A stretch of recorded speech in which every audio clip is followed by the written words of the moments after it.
Hello, everybody.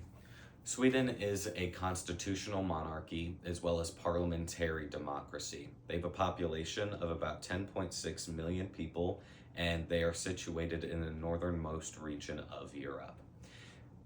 Sweden is a individualistic country, scoring at a high 71% on Hofstede's six-layer cultural dimension scale. However, where Sweden differs from our individualistic culture is they prioritize collaboration and cooperation over competition, working together to finish a unified goal rather than grinding competitively to make ourselves shine. They do this to maintain a work-life balance, and it is supported with social constructs like lagom, which is a social gathering about every week in a place of work or sometimes at school, where everyone comes together for food and drink to make camaraderie and strengthen bonds within your organization. Now, we also differ from Sweden in terms of our power distance. Sweden scores a 31% in their power distance, which is just a little bit lower than America's. So where we are similar in treating everyone as equals, they are a step below in some formal settings where we would refer to our superiors as Mr. or Mrs. and have a very professional attitude towards them. They are a lot more laid back when referring or when having conversation with their bosses or their teachers. Students, for example, when in school, will refer to their teachers by their first name. We are also similar to Sweden in terms of how indulgent we are as a country.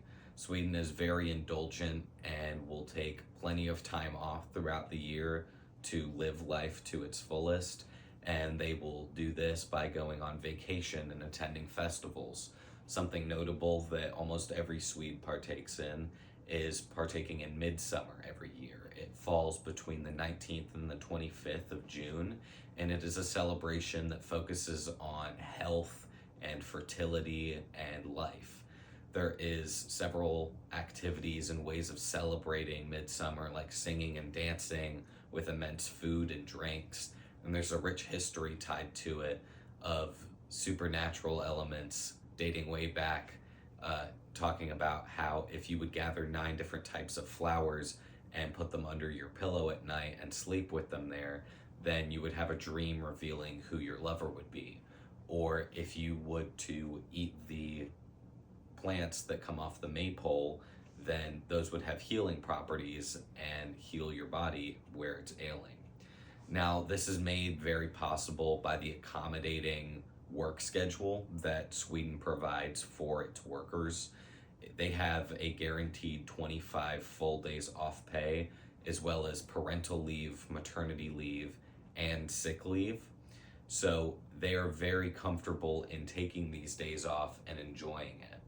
Now, some cultural differences between us and them would definitely be the amount of PTO that they are allowed to take in a year, whereas at my job, I'm only allowed to take 73 hours in a year. Another big cultural difference, and one that I would have a very hard time assimilating with if I ever tried to integrate into Swedish culture, would be that they do not use hyperbole or superlatives in their communication and conversations. I use those very frequently whenever I am communicating with someone, and so to work those out of my vocabulary would be very difficult for me. We are very similar in a low context communication style. However, Sweden does take it a step further where they are very face value. Everything is exactly as it's said. It's point blank and upfront. And that kind of is why hyperbole and superlatives make less of a presence in their communication culture.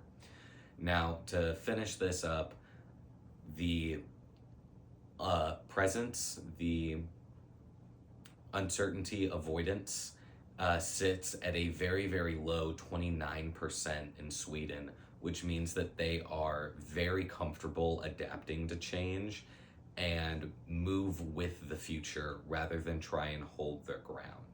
And so I hope you all learned something. Thank you all very much for your time.